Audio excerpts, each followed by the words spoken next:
Hi amigos y amigas, you are listening to the one and only English Made Simple show. This is episode number 120, número 120.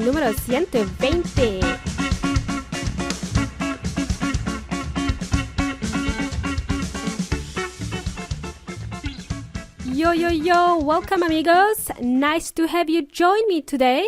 My name is Milena from EnglishMadeSimple.net. EnglishMadeSimple.net. I'm your English coach and your Jedi Master. You can think of me as your Yoda, showing you the way to English fluency. As the host of this successful English learning podcast, I have been listening carefully to what you guys really want. And in the past few months, I've received requests from you for English lessons. Some of you have reached out to me needing help with English and asked about lessons where you could practice the speaking part, the speaking bit.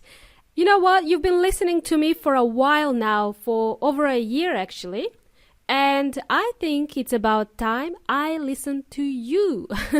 Having said this, I'm really excited to announce that I now offer one-on-one lessons, face-to-face lessons where you can speak and learn English with me. The lessons you get will be tailor-made, clases a la medida in Spanish, to suit your needs, your requirements, and your schedule. Horarios or agenda in Spanish, schedule. All the lessons you get will be strictly in English. This is to help you because I want you to start speaking English right now, immediately. By engaging with me, amigos y amigas, you will get to your goal faster. You will become a better English speaker. You'll be speaking English in no time. So if you would like to practice your English, just go to my website, EnglishMadeSimple.net. Click on the link, learn with me, or email me if you have any questions about my coaching style and how I can help you. I'm here to answer any questions you may have. Radio, cool bananas. Now let's start with today's show. Today, I want to share a tip with you on how you can sound more fluent in English. And we will also be talking about outdoor activities. So, last week we covered gym workouts and we learned some new vocabulary. And then in the last short and sweet episode, we learned some new and useful phrasal verbs when it comes to food and exercise.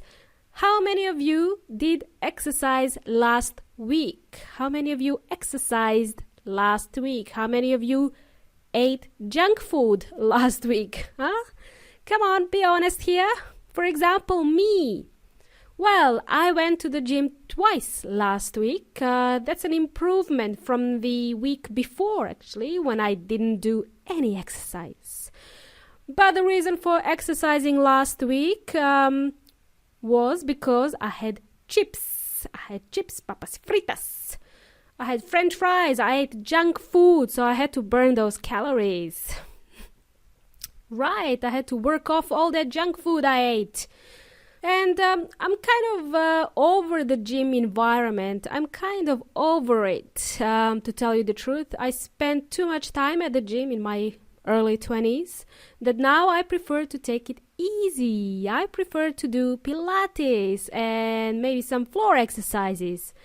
I'm yet to get into yoga. I'm not so stretchy, but I will soon try it. Anyway, the reason I'm kind of over the gym environment is because it is enclosed. It is an enclosed space and you exercise indoors. It's an indoor activity. But what I really enjoy doing is the outdoors. To be out of the house. If possible and if weather permits, I like to spend time in the nature. Go hiking, jogging, or walking on the beach. That's what I enjoy doing more than going to the gym. Well, today's episode is still relevant to the last week's episode, which was about exercise and fitness. Only this time, I would like to teach you vocabulary related to recreational activities or outdoor activities.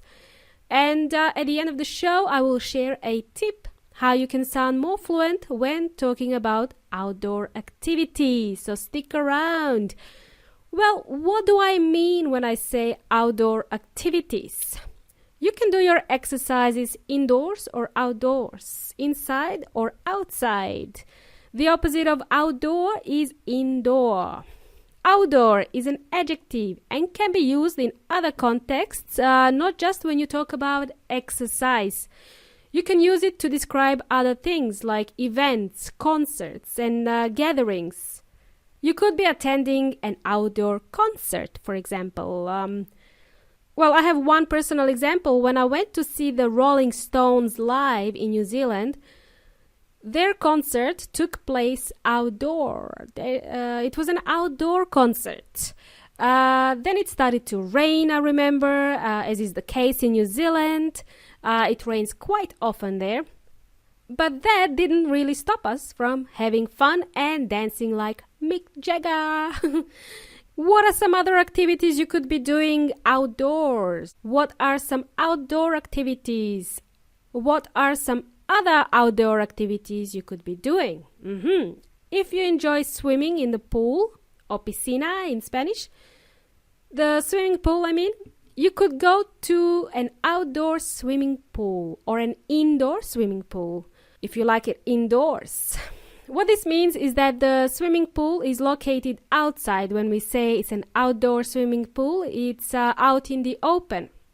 And an indoor swimming pool is located inside a place, inside a building, undercover. It has a ceiling. Ceiling is techo in Spanish. And it will protect you from the rain. Cool. What else? You can use the word outdoor to describe a person who enjoys to spend their time outdoors. You can say, for example, Carlos. Carlos is the outdoor type. He likes to climb trees and eat bananas. Escalar o subirse a los árboles y comer bananas. There it is, a bad joke. That was a bad joke. Okay, so Carlos is the outdoor type, meaning he's into hiking, bushwalking, mountaineering, doing outdoor activities, really. So, as I mentioned earlier, an outdoor activity means doing stuff outside, out of the house. So do something that requires you to be outdoors. That's an interesting word, outdoors. If you like to spend time in the outdoors, it means you like to be away from people, somewhere where there are fewer houses, where it's not very crowded, somewhere in the forest, the bush, on the beach, somewhere out in the nature, far away. What are some of the outdoor activities that we can do? Well, an easy one that comes to mind is hiking. Or if you're in New Zealand, they call it tramping over there.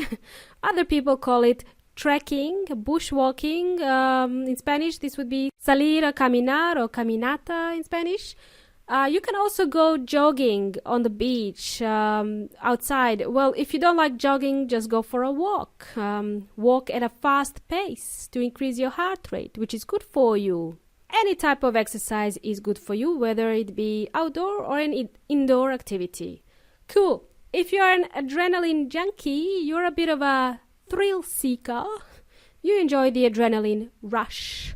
Then you can do some extreme outdoor activities. You can go rock climbing or abseiling. Another word for abseiling is rappelling. That's another thing you can do outdoors. What's the other one? Caving, whitewater rafting, skydiving, paragliding, kite surfing, windsurfing, or just surfing. These things are popular here in Australia. I think you can tell that I'm not an adrenaline junkie. I am quite the opposite of an adrenaline junkie. I am scared of heights and acceleration or speed where I'm not in control. Some people enjoy it, and I do admire those people, but I still like to be on the ground, doing something more relaxing, such as walking. Adrenaline junkie is a reference to someone who is addicted to the adrenaline rush, adicto a la adrenalina in Spanish. And amigos, what do you enjoy doing? Which one do you prefer, an outdoor activity or an indoor activity? Interesting. Think about that. So, amigos, let me share a tip now. Whenever we talk about activities, it could be our hobbies as well, we normally use the word go plus the name of the activity, which will be in gerund form. Gerund is the ing at the end of a verb.